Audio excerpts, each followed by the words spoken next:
नमस्कार,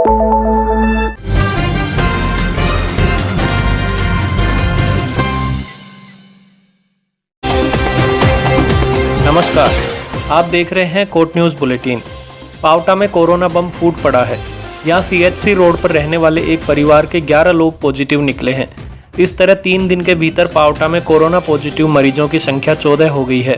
ये सभी लोग या तो बाहर से आए हैं या फिर बाहर से आए हुए लोगों के परिवार के सदस्य हैं। हमारे इलाके में पावटा कस्बा कोरोना वायरस का नया हॉटस्पॉट बनकर उभरा है। 2 दिन पहले पावटा स्कूल में बनाए गए क्वारंटाइन सेंटर में 31 लोगों के रैंडम सैंपल लिए गए थे। इनमें से एक परिवार के 4 और कुल 5 लोग पॉजिटिव पाए गए। सोमवार को कोरोना मोबाइल टीम ने इनके संपर्क में आए 60 लोगों के सैंपल लिए। इनमें से 9 लोग पॉजिटिव पाए गए। अब तक पाए गए 14 में से 3 लोग शाहपुरा तहसील में जाजेकला गांव के हैं, जबकि 11 लोग पावटा में सीएचसी रोड के रहने वाले हैं। अब इस इलाके को सील कर पुलिस जाब्ता तैनात कर दिया गया है। ये मोहल्ला एक तरह से चारों ओर से सील्ड है।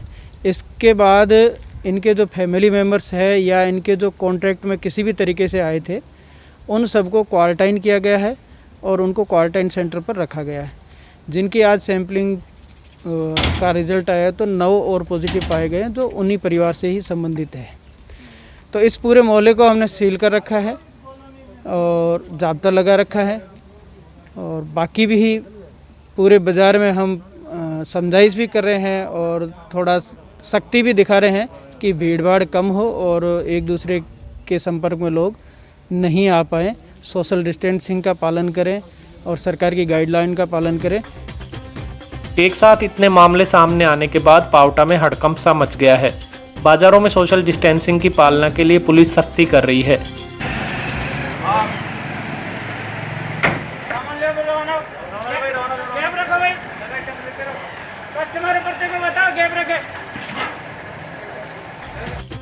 वहीं पावटा और आसपास के गांवों के सरपंच बाजारों को बंद कराने की अपील कर रहे हैं।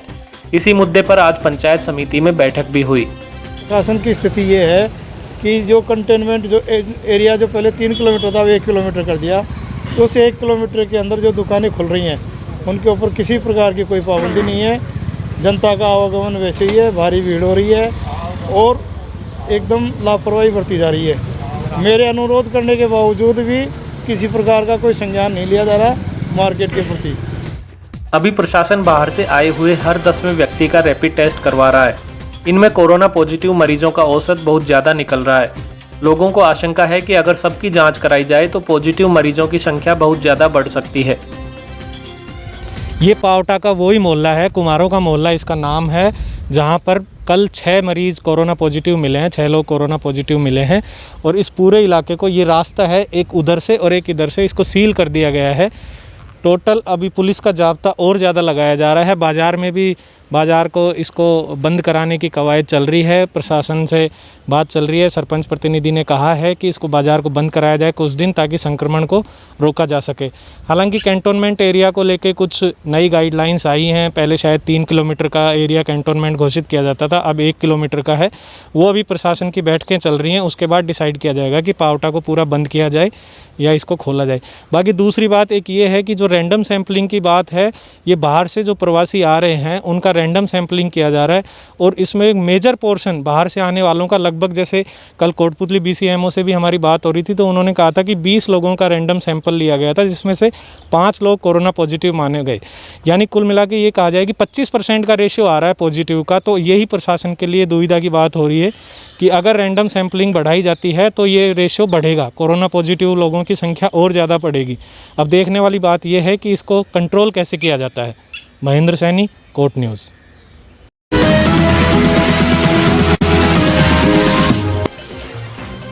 पावटा के अलावा कोटपुतली में भी बीते 2 दिन से डाबला रोड पर रहने वाले एक शख्स के पॉजिटिव होने की खबर चल रही है। लेकिन BDM अस्पताल के PMO डॉक्टर KL मीना ने स्पष्ट किया है कि ये शख्स कोटपुतली में पॉजिटिव नहीं हुआ है। ये जयपुर के अस्पताल में भर्ती था और वहीं पर इसकी टेस्ट रिपोर्ट पॉजिटिव आई है। आपको दिखाते हैं BDM की आज की कोरोना रिपोर्ट। BDM अस्पताल में आज 185 लोगों की स्क्रीनिंग की गई। अब तक यहाँ 335 लोगों के सैंपल जाँच के लिए जयपुर भेजे गए हैं। इनमें से 6 लोग पॉजिटिव पाए गए हैं। कल तक यहाँ 4 पॉजिटिव की रिपोर्ट आ रही थी। जो 2 पॉजिटिव बढ़े हैं वे पावटा के ही रहने वाले हैं। पॉजिटिव केस कंफर्म होते ही इन्हें निम्स अस्पताल में भेज दिया जाता है। आज 5 नए कोरोना संदिग्ध भी यहां भर्ती किए गए हैं। अभी तक 53 रिपोर्ट आना बाकी है।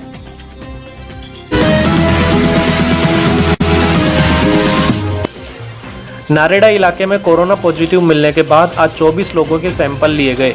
ये सभी लोग कोरोना पॉजिटिव पाए गए लोगों के निकट संपर्क में आए थे। इसके अलावा सीएचसी प्रभारी डॉक्टर राहुल शर्मा के नेतृत्व में डोर टू डोर सर्वे आज भी जारी रहा। आज 736 घरों का सर्वे किया गया, जिनमें 4307 लोगों की स्क्रीनिंग की गई। आज 736 घरों का सर्वे किया गया, इनमें से 4307 लोगों की स्क्रीनिंग की गई। डॉक्टर शर्मा के मुताबिक इनमें से 288 लोग हाई रिस्क वाले पाए गए। स्वास्थ्य विभाग की इस टीम में डॉक्टर राहुल शर्मा के अलावा डॉक्टर जयवीर सिंह शेखावत, महेंद्र पाल, मुकेश स्वामी, लोकेश यादव और अन्य स्वास्थ्य कर्मी शामिल थे।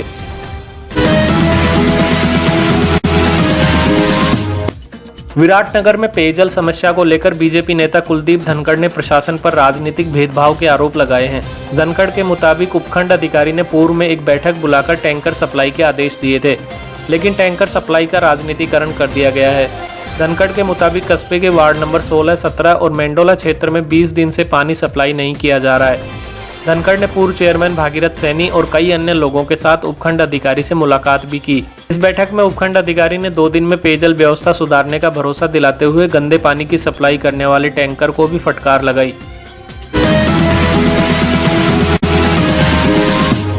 आज ही समाजसेवी पंकज पाराशर के नेतृत्व में भी लोगों ने एसडीएम राजवीर यादव और तहसीलदार त्रिलोक गुप्ता को मुख्यमंत्री के नाम ज्ञापन सौंपा है। ज्ञापन में अवैध कनेक्शनों पर कार्रवाई की मांग भी की गई है। साथ ही 5 महीने से अटकी पड़ी नई पाइपलाइन का काम भी शुरू कराने की मांग की गई है।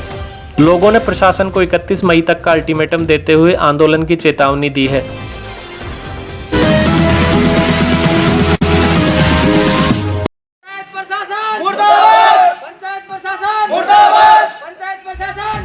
पेयजल को लेकर मनोहरपुर में भी लोगों का गुस्सा बहुत बढ़ गया है। सोमवार को नवलपुरा गांव में लोगों ने राजीव गांधी सेवा केंद्र के ताला जड़ दिया। ग्रामीणों का आरोप है कि 1 करोड़ 20 लाख रुपए की लागत से बनी पानी की टंकी महज शो पीस बनकर रह गई है।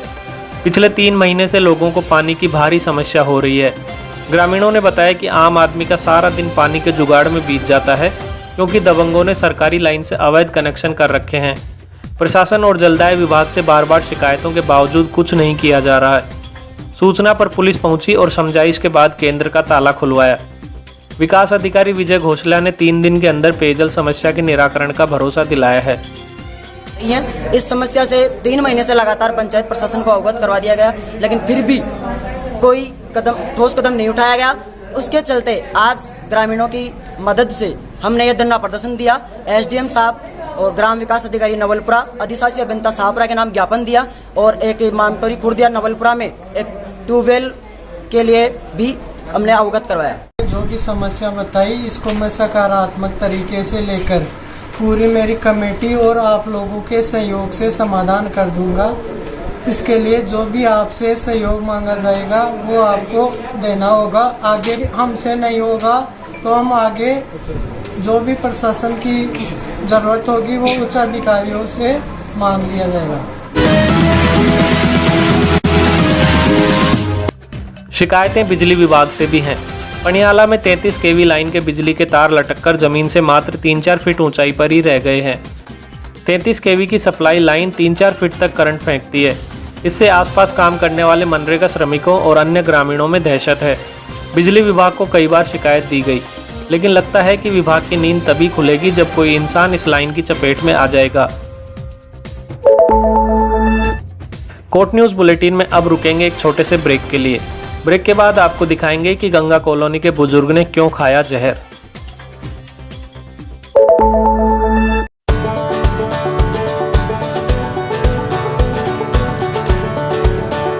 DPWS has left no stone unturned to bring to the doorstep of the learners an education cum extracurriculum package that would help them be future ready. DPWS provides world-class sports facilities like half Olympic-sized swimming pool, state-of-the-art badminton and basketball courts, skating rink. The school has GPRS-fitted buses. The school has blended learning with smart class facilities in each classroom. The music and instrumental classes have the latest technology. Children are taught guitar, congo, tabla, harmonium, and the list is endless. The art and craft classes help the children develop imagination and dexterity. The staff is highly experienced and well qualified to teach and impart knowledge to the 21st century learners.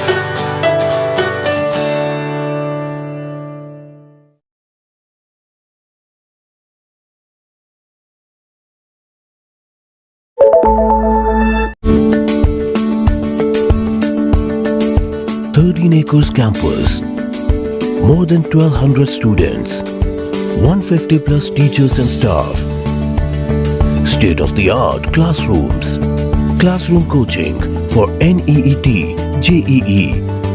My aim of life is to become a nuclear scientist. Activity room. I will join the army.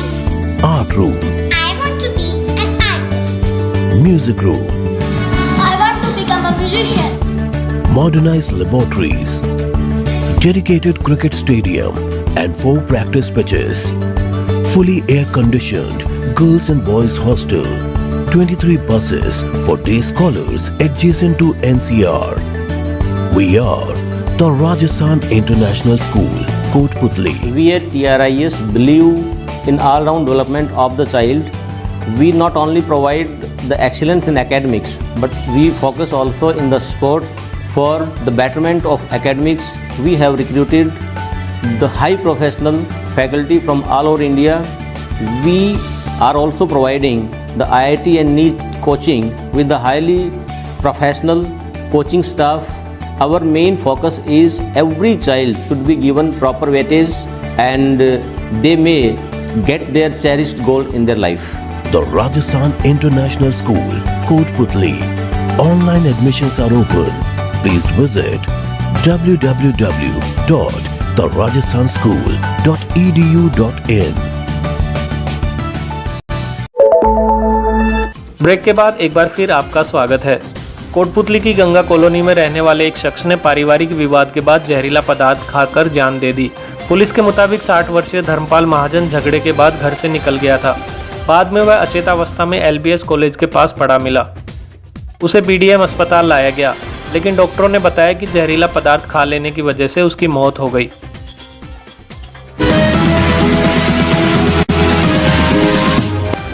पुरस्कार शिक्षक forum Rajasthan ने corona सहायता के रूप में शिक्षा मंत्री गोविंद सिंह डोटासरा को 11,21,000 रुपये का चेक भेंट किया है। फोरम के जयपुर जिला उपाध्यक्ष रामकरण यादव के मुताबिक पुरस्कार शिक्षक स्माइल प्रोग्राम के तहत ऑनलाइन पढ़ाने के अलावा जरूरतमंदों को भोजन, सैनिटाइजर और मास्क भी उपलब्ध करा रहे हैं। कोटपुतली में रक्तमणि अभियान में आज एक ही परिवार के 3 सदस्यों ने रक्तदान किया। चौलाई के यादव परिवार में संजय, अजय और इनके पिता पूरण यादव ने रक्तदान किया। यह अभियान 2015 में प्रधानमंत्री नरेंद्र मोदी के जन्मदिन से लगातार जारी है। बीजेपी नेता मुकेश गोयल के नेतृत्व में चल रहे समर्थ सशक्त कोटपुतली अभियान में आज मनरेगा श्रमिकों को साबुन, मास्क, जूस और पानी की बोतल भेंट की गई। कृषि मंडी के पूर्व चेयरमैन महेश मीना ने कालूहेड़ा और पनियाला गांवों में जोहड़ में काम कर रहे इन श्रमिकों को कोरोना के प्रति जागरूक भी किया। मोलाहेड़ा में समाजसेवी महेश निर्वाण ने मनरेगा में काम करने वाले श्रमिकों को मास्क और सैनिटाइजर वितरित किए। सोशल डिस्टेंसिंग की पालना के साथ ही श्रमिकों को कोरोना के प्रति जागरूक भी किया गया। शुक्लाबास की ढाणी डालूकावाली में एक ही परिवार के 3 बेटे कोरोना के संकट काल में भी देश सेवा में जुटे हुए हैं। परिवार के डॉक्टर भूपेंद्र कुमार उदयपुर के MB हॉस्पिटल में इंटर्नशिप कर रहे हैं। वहीं सुरेंद्र और महेंद्र कुमार सेना में सियाचिन और अंबाला कैंट में ड्यूटी दे रहे हैं। कोर्ट न्यूज ऐसे योद्धाओं को सैल्यूट करता है। पावटा में NSUI से जुड़े छात्रों ने बेजुबान पक्षियों के लिए आज 11 परिंदे लगाए। इस मौके पर NSUI विधानसभा अध्यक्ष अजय चौहान, जिला महासचिव रिंकू कासोटिया, ऋषि, सचिन, समीर और अन्य लोग भी उपस्थित थे। आप हमें फेसबुक पर देख रहे हैं तो प्लीज़ इस वीडियो को लाइक करें और अगर यूट्यूब पर देख रहे हैं तो कोर्ट न्यूज़ चैनल को सब्सक्राइब करके बगल वाली घंटी जरूर दबा दें। कोर्ट न्यूज़ बुलेटिन में आज इतना ही। नमस्कार।